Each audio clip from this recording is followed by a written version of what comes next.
اعوذ باللہ من الشیطان الرجیم بسم اللہ الرحمن الرحیم۔ آج 18 فروری 2022 ہے۔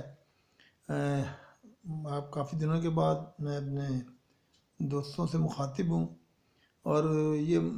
مجھے اس لیے آج ریکارڈ کرنی پڑی بات کہ میرے شعبہ صحافت سے تعلق رکھنے والے جو ایک دو واقعات ایسی سیریز ہوئے جس کو بہت اچھالا گیا، اور تھوڑا اس پر بجائے سوچے سمجھے کہ جناب جو کسی نے منہ میں آیا وہ کہنا شروع کر دیا۔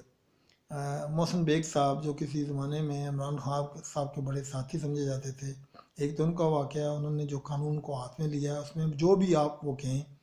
لیکن وہ کسی صورت بھی یہ ان کو قانون کو ہاتھ میں نہیں لینا چاہیے تھا۔ اور وہ کہتے ہیں کہ جی میرا ہتھیار اگر لائسنسی بھی ہیں تو شاید ان کو یہ آگاہی نہیں ہے کہ آپ کے پاس لائسنسی بھی ہتھیار ہو تو بلا وجہ کسی کو ڈرانے کے لیے، اور پھر قانون کے رکھوالوں کو پر اس کا استعمال دہشت گردی کے زمرے میں آتا ہے، اور انہوں نے تو سیدھے فائر کیے تھے۔ جب وہ ہم کہتے ہیں ہم صحافی دوسروں کو رائے راست پر لانے کے لیے تنقید کرتے ہیں یا اپنا کردار ادا کرتے ہیں، تو کیا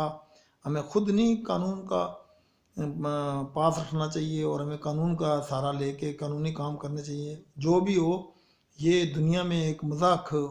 بن جاتا اگر اس پر ایکشن نہ لیا جاتا، تو لہذا جو بھی قانونی کارروائی ہے وہ محسن بیگ صاحب کو کرنی چاہیے، اور حکومت کو بھی جو بھی چیز ہے قانون کے اختیار میں اس کو استعمال کرنا چاہیے، تاکہ جو بھی سچ اور جھوٹ ہے اس کو بالکل علیحدہ علیحدہ پتہ چلے۔ دوسری طرف اسی واقعے کو اگر دیکھیں، اقرار الحسن صاحب کو میں اس کو خراج تحسین پیش کرتا ہوں کہ انہوں نے جو بھی کام کیا سارا ثبوتوں کے ساتھ کیا تھا، اور اس کے بعد جب متعلقہ افسران کے پاس گئے انہوں نے جو کچھ ان کے ساتھ کیا، تو اقرار الحسن نے بھی قانون کا پھر ساتھ لیا اور ان افراد کو کیفر کردار تک پہنچانے کے لیے کارروائی ہوئی۔ اب یہ بات یاد رکھنے کی ہے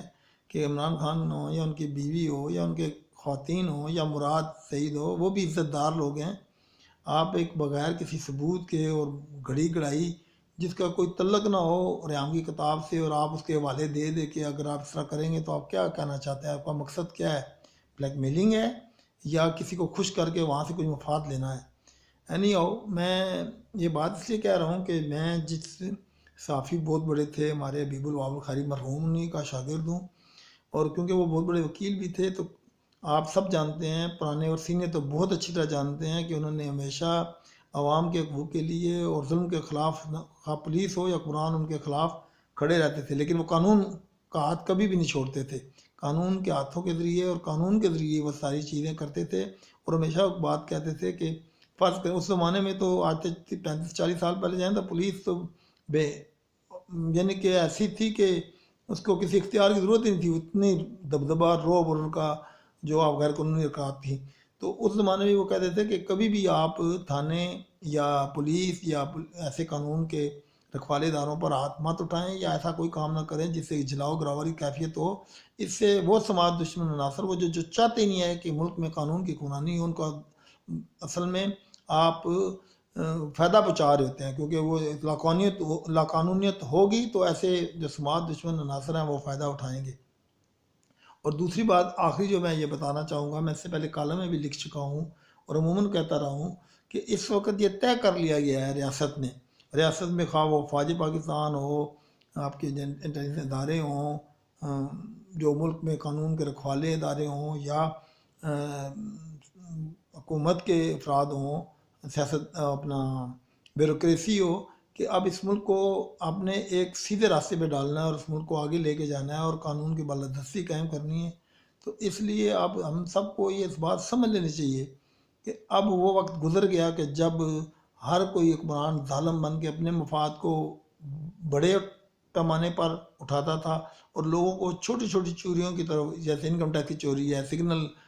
توڑنے کی ہے، یا سزاؤں سے بچانے کی ہے، یہ سفارے کا کلچر تھا، تو اس ملک کو اس نیچ پہ بچایا کہ دنیا بھر میں اس کو بدنام کر کے ہم نے رکھ دیا، اس کے ہم خود ذمہ دار تھے۔ لیکن اب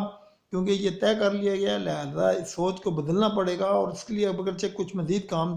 کرنے کی ضرورت ہے، کیونکہ 70 سال کا جو گند ہم نے ڈال دیا تھا نا، اس کو صفائی کرنے کے لیے اتنا آسان نہیں ہے۔ تو ہم سب جو ہیں یاد رکھیں کہ حکومت کے اوپر تنقید کریں، تعمیری تنقید کریں، ایسی تنقید یا ایسا کام نہ کریں جسے تخریب کاری ظاہر ہو۔ اور دوسرا یہ ہے کہ ہم سب نے اپنے ملک کو صحیح کرنا ہے، تو اس کے لیے ہم سب مل کر ہم کوشش کریں گے تو یہ کام ہوگا، وگرنہ ہم آنے والی نسلوں کو کیا دے کے جائیں گے۔ بہت بہت شکریہ۔ اللہ تعالیٰ میرے وطن پاک کو سلامت رکھے۔ پاکستان پائندہ باد، والسلام۔